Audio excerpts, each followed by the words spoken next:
Welcome to the New School Contractor Podcast, where we highlight the trends, the technology, and the entrepreneurs that are innovating in the residential trades. All right, today on the podcast, we are going international as we welcome Louis Vandervalk. Louis is the owner of Blue Crocus Solutions, a digital marketing agency based in New Brunswick, Canada. They focus in the trades specifically. We'll get to know Louis a little bit and also discuss websites in particular. What should contractors be considering with a website? What are the options? How much a new website should cost? And a few more details on that topic. So, Louis, welcome to the podcast. Awesome. I appreciate it, Jeff. Excited to be here. Awesome. So first, Blue Crocus, little bit of a unique name. Tell me about where that came from. What does it mean? Yeah, it's there's the polished story, which I'll tell first, and then I'll get vulnerable with how the name actually came about.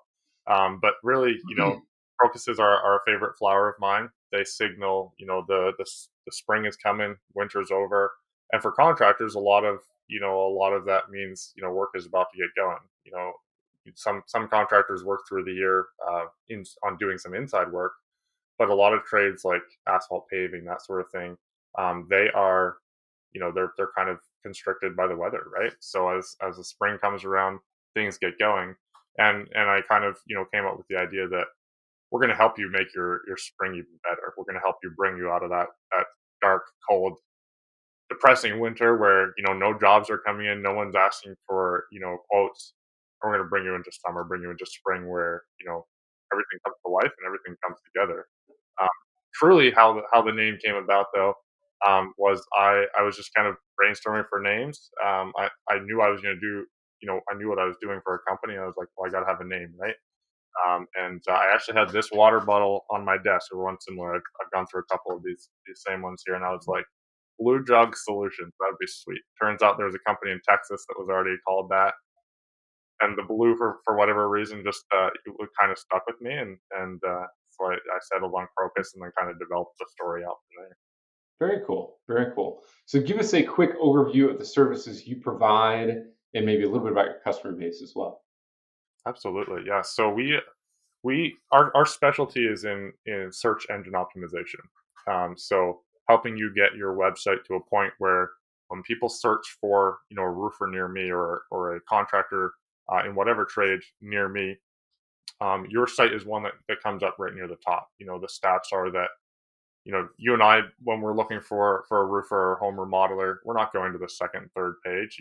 There's something subconsciously that we think, if they're there, they're probably not as good, right? Right. And so getting people to a point where they show up right where people are looking and clicking, that is the main thing that we're focused on. We do web design as well, and we'll do we'll build out websites for people and not add on the SEO services. And we'll also build out some sites that we own, and we do all the work, and then we just get customers to pay for the leads. So we've got a couple different models there. That last one I mentioned is probably our biggest model that we're growing, where we will, we take the risk, we take the cost, because to pay us for good SEO services, it's quite expensive, right? Right. The people that charge you $99 a month to do SEO, they might be doing a couple things, but really, if there's any competition, they're not going to get you to where you need to go. So we charge a lot for it, and we get results. But we've said, there's people that need help that can't afford that. So let's figure out a way that we can, kind of adjust this and reel it back in where we own the site, and they get the result, which is ultimately what they're looking for. Very cool. So that's that's kind of an overview of the services that we offer. And as far as the trades, we've got a wide range: home remodeling, tree service, junk removal. We're going to talk about that a little bit here. Asphalt paving is a big sector that we're in. Really anyone that does service-based industries, we can help, and probably have some experience in that field. Awesome. So we share at least one customer that I'm aware of, and so we've gotten to know each other a little bit through that, and just following your Facebook and the activity that you put out there. I know you've also started a junk removal business that you kind of alluded to there a little bit. How did that start? Where did that come from? Yeah, my business partner and I, Ryan and I, um, our goal is to really have the opportunity to put into practice some of the stuff that we're doing for other people. And junk removal was an opportunity here locally that there just wasn't a lot of competition online. And so we said, hey, let's go for it. Let's dive in. When we see an opportunity, we jump. So we registered the business 2 months ago. We've got a truck and a trailer now, and we're on pace for a pretty decent sized months already. So it's been it's been really cool to apply all the stuff that we chat with customers about, and then be able to say, hey, this really does work. So you got to get on this and do it, right? Right. So, what have you learned on the kind of delivery side of things, owning the junk removal business that you maybe didn't expect? I mean, I don't know if you have a history in the trade, so you kind of know the game, but is there anything that has been eye opening? I mean, it's a pretty young venture, but what are some of the learnings that you've had kind of coming over to that side of the business more recently? Yeah, so my background in the trades, I worked as, I guess you would say, a laborer doing concrete finishing. So I did that for 4 years out of high school. So I was very familiar with physical labor, but never in the running of a Hmm. business, a contracting business. So I've been following a lot of people, had some people on my podcast, and learned a lot of stuff around the service industry.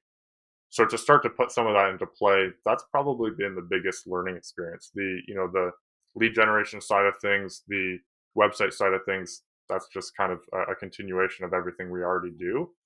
But then going out and the relationship with the customer from the time they call to when we do the job, following up for a review. It's all stuff I've been working through with customers because I've heard it, people talk about it, and it makes sense. But then getting systems on our end and putting that all together, it's really cool. It's a cool learning experience, and it's really neat to kind of put our twist on things too as we go through it. Sure, absolutely. Okay, so on to websites. I know that you use a maybe a unique or one of the many systems that are out there to manage your websites and bring in the SEO and all that good stuff. There's all sorts of DIY tools out there. I've experimented with just about every single one of the DIY type of things and graduated up into WordPress and some other things. Um, Contractors have a ton of options. They can, set up a Facebook page for themselves, with which for less mature contractors that kind of functions as their front door, their website. Um, so there's a lot of different things out there. Um, maybe we can walk through a contractor considering their first go at it, right? I just opened the doors. I just got licensed and got through the process of getting the company set up.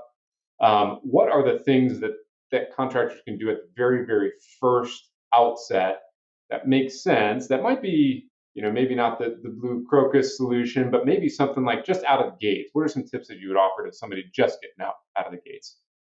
Yeah, that's a great question, and someone starting, we're probably not a great solution for them because you got Right. to get feet under you. So that's I love that question. So if you're just starting out and you're just getting going, definitely get a Facebook page set up, and be active on that. Fill out as much information as you can. A Facebook page can actually rank in the search results depending on the competition. So if you optimize that, and what I mean is just fill out all the information you can in every spot that Facebook asks for it. In the products and services you offer, in the where you offer, in the description, make sure you say, hey, we service this area, um, this is what we do, etc. And then post on there regularly, and then join as many of the local buy and sell groups, the local yard sale groups, Mm. and be present in there. Occasionally look for people who are actually looking for your service, but also post in there. Share some of the posts from your business page, to there, and you're gonna get a decent amount of response from that. The other thing too is set up a Google business listing. Facebook and Google business listings, they're both free. And if you can't beat that, there's a little bit of a learning curve if you've never done anything like that. There's tons of videos out there on how to set up. Facebook page is not terribly complicated. The Google business listing, it's not hard to set up. You can optimize it. We actually have a PDF you can snag on our website that gives you some tips for optimizing it. But getting those optimized, those are two free real estate options that you have online that you should be taking advantage of. And then, as we move into the website aspect, there are multiple builders out there. Wix has a builder, Squarespace has a builder, and they're all easy drag and drop. Um, the one that we use is called Duda, and it's a easy drag and drop as well. We actually switched a lot of our clients from WordPress to Duda for a few reasons. We had a couple clients that actually lost control of their site Mm-hmm. due to some plugin errors, and so they lost control of their site for like a month. So we were back and forth trying to figure that out when they were onboarding with us, and so we kind of were looking at different options, and went with Duda for a few reasons. It does very well with SEO. It's easy to build, and the reason that's important is we actually can give through Duda we can give clients access to their site, so they have full edit, publish. They have full access there. It's still hosted on our servers and everything, but they have full access to make changes, see the stats, see everything like that. So it's a really neat solution to still give our clients full control, and then have everything under one hood, if you will, for what we're doing. Awesome. So a couple of things that are coming to mind, as somebody who's owns a bunch of random URLs for all of my crazy ideas and all that stuff, right? There's a couple parts to starting a website, to getting a website up and running. Maybe we run through a couple of those things, get a little granular for a little bit, and I'll start. Maybe you can fill in the blanks. Sure. One, there's you basically need to own the domain, and there's I believe like a international registration process to do that. And you've probably heard, people listening or watching have probably heard of GoDaddy or Google Domains, and there's a bunch of other ones out there. But those are services that help you register and own a yourbusiness.com or yourbusiness.co, right? So if you just go to Google Domains, you can, or GoDaddy or any of the others, you can search for those, what you want your business name URL, the website URL to be, and you can see if it's available, and then purchase it, and then you own it. And then that is kind of maybe the first step for like the DIY thing, right? I believe with Squarespace and Wix, they probably have that functionality too, that you can actually go through those services and search and purchase a domain as well. I believe I've done that through those services. So that's step number one.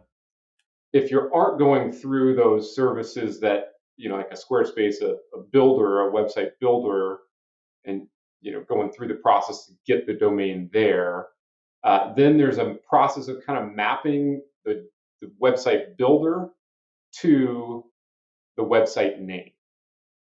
In layman's terms, and that's all I know. I'm pretty shallow in my knowledge here, but there's a mapping exercise. I think it's called a DNS server. You'll need to map, like in my case, I use Google Domains. So you take the Google Domains. There's some directing you have to do either on the Google Domains side, or let's call it just Wix. Wix, you direct it to say, hey, I own this. Wix wants to make sure that you own that URL, that website name, so that it can then write all of the information, so that when anybody in the world goes to that website, they see what you built on the Wix page. Exactly. Anything else you would add to like those first couple of steps of getting up and running? No, I think you kind of covered it. I mean, just to break it down, I will say I like Namecheap a lot, Okay. for purchasing domains. They stick by their name, and they're often the cheapest option. Where we're buying a lot of domains at scale, the cheapest option makes a difference to us. It really is probably only going to differ by $2 or $3. I have found their support to be good, but really, anybody who's wondering about a domain, they cost like anywhere from $8 to $10 to $15 a year. Yep. So it's very, very affordable. It's a couple coffees, it's to put it in that perspective. And we all know that you guys as contractors, you're living on that coffee, so That's you're right. you're, you're used to spending that coffee money. So it's very affordable there. The other thing too is just to break it down, you've got your domain and your website, and you just connect them up, like you were saying, and there's lots of tutorials online if you're curious about how that process works. So Yep. it might be confusing for a second, but you can usually figure it out pretty easily. Yeah, and I've figured it out and forgotten it several times over the years, and you just kind of look it back up again, right? It takes, I would say, if you're a contractor listening to this, dedicate 4 to 8 hours over the course of 3 to 4 days to get something set up. I don't know if that maps roughly to what if you're doing it from scratch, but relatively resourceful on figuring things out through YouTube tutorials and whatnot. You could probably figure it out in a couple of days. And then, then you've got the build process of kind of designing the website if you're doing that on your own, staying up late, brew a pot of coffee at 8 when the kids go down, and then, you're on your way in, a couple more hours of figuring things out. You can go, you spend a ton of time there, but for a basic page, you can get up and running with the basics on one of these builders. Obviously not SEO optimized, not a crazy site, just some pictures and description in a handful of hours. It's not terribly difficult to get going with that. So obviously you're not going to get found at that point, but at least you've got some place where you can link to, and you've got a place as a starting point. So that's kind of the DIY side of things. Maybe walk us in a little bit more into Duda and how you've worked with customers with that platform, and maybe some of the other things more in the depths of why you like Duda. Sure. Yeah, I will mention too, if you're building your own, a few things to note. Just some basic stuff to get Google kind of picking up what you're doing, and to use that website as a tool. You're going to link it to your Facebook, to your Google business listing, but make sure you have a place for customers to call you. A clickable Mm-hmm. button as soon as they land on your page, like call us for a free quote or whatever, and then have a contact form that they can get in touch with you via email. Some people even put text us here. Not everybody wants to call, so you want to give them options to fill out an email or text you as well. But you want your website to be a tool that's going to help you, when customers land there. And then from the, some basic SEO stuff, talk a little bit about what you do and where you do it. Those are the important things. The more content you have on your site, the better. In the form of words, words about what you do, where you do it, etc. So those are kind of some high level basics if you're building something out. You don't want it to just be a postcard that's sitting in your grandma's attic. You want it to be something Right. that when people land on it, at least they have an option to take that action to eventually be a customer. Right. And I would imagine, correct me if I'm wrong, the Google My Business or Google Business page, uh, if you tie that to your new DIY website and you have at least the basics, you've kind of at least made the connection for Google, right? Like you've made the connection that like this website is connected to a business, and Google My Business page, you have your location and all that stuff kind of set up. So you're at least findable from a Google perspective because you've made some of those very basic links. Yeah, it certainly does help. The Google business listing and the website kind of are their own separate things. You can do stuff on the website to help your Google business listing to rank better, but that takes really diving in and looking at what's going on. So I probably Got won't go that deep here. Happy to help anybody if they have specific questions, but we could talk for hours on just that topic. it. It's another podcast. Yeah, yeah. So as far as Duda goes, we like it. It's easy to build in. It's got some great themes. I'd recommend it even as something for people if you're doing it DIY. I think it's like $10 a month to set something up and have it running. We have obviously an agency account, so we've got tons of sites in there.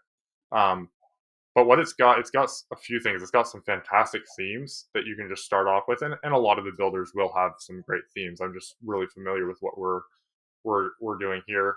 We usually build all of our customer sites from scratch. But if you're building and we show people these themes to give them some ideas of where they can go. But if you're building yourself, take advantage of these. They're really professional looking themes, and you just basically fill in your info, what you do, where you do it. Yeah, and the theme, a theme for somebody who hasn't done it before, theme is just like basically an outline. It's a starting point, kind of blocks of different content, like pictures here and header here. Kind of gives you a starting point, so you're not staring at a blank page, Yeah, and you can adjust and you know customize things from that starting point. It really kind of puts you on second base from a website design perspective. absolutely. Yeah. I mean, there's some, we had a customer who they just had lost access to their WordPress site. And we hadn't even onboarded them as a client. I went in half an hour, I had something up and running where they could still connect it to their domain. It basically, it said in very basic form what they did. Right. We just put full, website under construction, but it's still, people could still call through it, and contact them. So, you can get the basics up and running fairly quickly. But as far as the things I love about Duda, um, the ease of customer interaction I love, because a lot of customers, we want customers to feel like they have control when they're with us. We'll sometimes buy a domain for them if they don't want to go through that process. I definitely recommend owning your own domain if you're working with with another person who's building your website. We've had clients who, they built it with someone, and then they tried to leave that service and move even to another service, not even necessarily us, and they just couldn't get their domain, because that person was like, oh, we'll charge you $500 to get Right. out. We sometimes do buy the domains for people, but I'll transfer that out in a heartbeat. I'm not. I want people to have flexibility. Um, so make sure you own your domain. But then on the website side, what Duda allows you to do is we can transfer your site out to a standalone Duda account that you own and have full control over. But even while you're with us, you've got full backend access. You can go in, you can see all the stats, you can edit, you can move stuff around, you can. Some clients don't want full editing access because they're like, I don't want to mess it up when I go in. So you can just give them, a text editing access where they can go in and, we write all the content and they can change the basic stuff there. And then from an SEO perspective, it's got a very intuitive interface to that, filling out your title tags and your metadata, which essentially title tags are the little, in the search results, they're the blue text that comes up when it talks about your website. And then underneath there's that little blurb, that's the metadata. So it's very intuitive to fill that out. And it also allows you to fill out more info about your business. It kind of embeds that on the back end of your website. Just some more information for Google. So it allows you to do that just completely built in and as a out of the box feature. So we go deeper on the SEO side, but for a DIY perspective, really, really intuitive and really helpful to just get things off the ground. Awesome. Awesome. So maybe I'll ask specifically with websites and the whole concept that our business groundwork is built on, and the obsession that I've had working in and around construction for almost 15 years now, is what's changing. What have you seen in terms of like how a website is set up, or maybe not the technical side of things, but what have you seen from either a design perspective and an interaction perspective, that you think is kind of the up and coming trend with websites? Well, I think the big thing, I mean, Google just rolled out a new change here in the last few months, and they're always making updates. But a big thing that they're really focused on is user experience and whether you've got authority in what you're doing. So, make it easy for people to navigate around, make it easier for them when they hop in. I like to say people aren't lazy, but they want to have the most frictionless route to where they're going. If they Mhm. jump onto your site with intention of finding pricing or finding a way to get in touch with you, make that easy for them. They don't have to scroll for 10 minutes trying to find something, because they won't. People, Right. you and I both know that neither of us do that. And the stats just are that people are going to spend a few seconds. If they can't find what they're looking for, they're back out and looking at something else. Right. So find, give the people what they want. Be as transparent as you can. Personalize your site with, who you are and what you do. Put some pictures of your team on there. Put pricing up. I think pricing being on sites is a trend I'm noticing in the trades a lot, especially people who are, they're looking to start qualifying the customers coming in and not just take Yep. every job that comes through. So pricing, it gives people an idea of where you sit. If you want to be offering $20,000 bathroom remodels, you don't want every person calling you. You're going to spend a lot of time quoting out jobs that just don't make sense. So using your Right.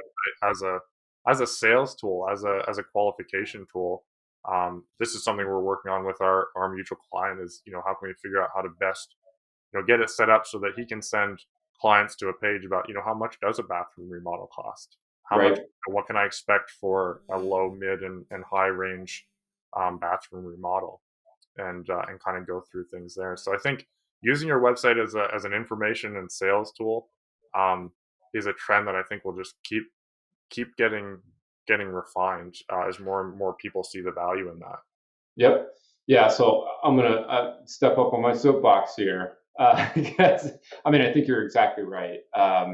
We probably see a good amount of the same things, and there's two things I'll point out as to why uh, pricing on a website is a trend, so to speak.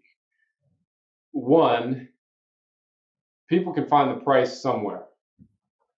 They're going to find it, right? There's a blog post, there's a calculator, there's data out there from, like, I come from the commercial contracting world. There's like an RS means manual that will say like this many square feet of a bathroom renovation, and you can kind of break it down like on a big data scale as well. And there's aggregators for all that stuff, so they're going to find it, right? Like they're and not to mention, everybody's buying their toilet paper and whatever else on Amazon, and guess what's right there at the head of, the price is right there. So we're just conditioned to get that information as consumers.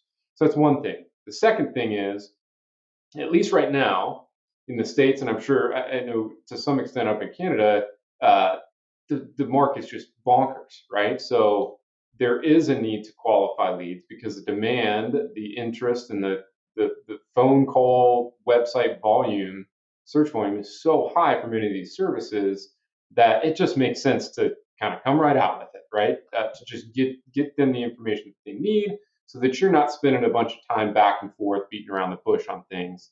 It's really an efficiency play for contractors and for homeowners alike, and it just makes a ton of sense for those two reasons in my mind. Yeah. Yeah. And the other thing too is alongside that, you can build the authority with your site around, this is the quality we do and this is why we charge this much. Have you looked at this? Give me Right. horror stories of stuff you've run into as a contractor and why, it's important to think about, such and such, with showers. We've all seen the stories of people ripping apart a shower and it's just everything is rotted out, right? Right. Or it's, leaking through the floor down below, right? Right. There's things that you can do that as a contractor that you just take for granted. But if customers know that, hey, this is how we avoid that. This is why we're not gonna be back in here in 5 years ripping this out and charging you another arm and a leg for this. So creating that value to justify your pricing, you're selling them before you even talk to them. Right. Yep. Yeah. So there's a bit of content, and there's just, I think there's certainly a skill in having that conversation, and there's some really interesting studies on the way that people think about money, right? Like in talking about that, but at the end of the day, it's just money, and the more kind of casually or openly you talk about it, the further you're going to get down the way with prospects. If you are a contractor looking to grow your business, it just makes a whole lot of sense. Yeah. Okay, so I like to wrap up these conversations with, we just asked about website trends in general, but what other trends are you seeing either in digital marketing or operationally, now that you have your hands in the operations role, on the junk removal side of the business? what do you have your eye on in terms of how the industry is changing? What has you excited about where trades and skilled labor is going? I think I'm excited because as the competition rises, and everybody, is kind of getting online, it's weeding out the people who aren't doing a good job. Mm, Everybody complains about the $99 guy, and depending on what industry you're in, in pressure washing, everybody's like the $99 guys who they rail against all the time. In yeah, contractors would be the, $1,000 bathroom guy. Um, you know, yeah, there's a lot, there's always that guy in every industry, right? hmm And there's a couple things I'll say. Obviously, what you focus on expands. We're getting a little bit into the mindset stuff here, which I think is huge. So, if you're always looking at those people and being like, man, it's just driving me nuts, or you can focus on how can we be the best person in our market. yeah, How can we be the person that gets talked about, gets referrals, and does the job that gets people coming back. I saw something, and this is something we're applying to our junk removal business. I can't remember what industry it was in, but the it may have been pressure washing or junk removal. I can't remember which, but every job that they do, they give their customers a pineapple. They just give fantastic. pineapple. It's just such a So you may not know this, but I lived in Virginia for 10 years, which is technically the South. And pineapple is a sign of welcomeness, of okay. friendliness, and yeah. So that I would imagine that is somehow tied in with that. Yeah, yeah. So it's also a pattern interrupt. Like who gives, Yeah, like, what is this? Like they can eat it. It's nice. They can it's enjoy sweet. it. It tastes delicious. There's Yeah, all sorts of positive reinforcement. I love it. yeah, yeah. So we're looking at, what's our pineapple? What can we Yeah, do for our customers? And I think every business should be looking at how can we make our customers feel special and turn them into raving fans? Because once people start talking, you know, that, that's it, the more you can build that, the wave builds, and then it's just you're busy all the time, and you really start. The more you focus on your ideal clients now and do a good job for them, the more they talk to people like them, tell them about the work you do, and the more that just builds. So I think that coupled with how can you be the best in your market, how can you stand out, and how can you provide the best possible service in every way. I think I'm excited because I think that the way everything's going digitally, it kind of weeds out the people who aren't and who aren't focused on growing their business in all best practices, right? yep, absolutely, love it. All right, so just to wrap, where can people find more about Blue Crocus and Lewis? Yeah, so I'm on Facebook. You can find me. I'm quite active on there. I'm doing a little bit of we're diving into some projects now, getting the junk removal business up. So the posting frequency has gone down a bit, but I'm very active on Messenger still. So find me there. Blue Crocus Solutions you can find on Facebook as well, or at bluecrocus.ca. And, you can look us up. Give us a call, and just get in touch. I'm more than happy to jump on with people and give a half hour chat just to see where they are and what they need. And I'm very frank with people, hey, I don't think we're at a point where it makes sense for you to invest in what we're doing. Right. I'll give you some tips, hey, you could focus on what you currently have, and here are some improvements you could do yourself, without spending any money. So, if people want to get in touch, happy to chat. Awesome. Lewis, I greatly appreciate you spending some time chatting today, and I appreciate all you're doing to kind of push things forward, and your just willingness to get out there yourself and the getting the weeds of the business. I'm sure that's just eye opening in many ways. So thanks again for being a part of the show, and we'll chat soon.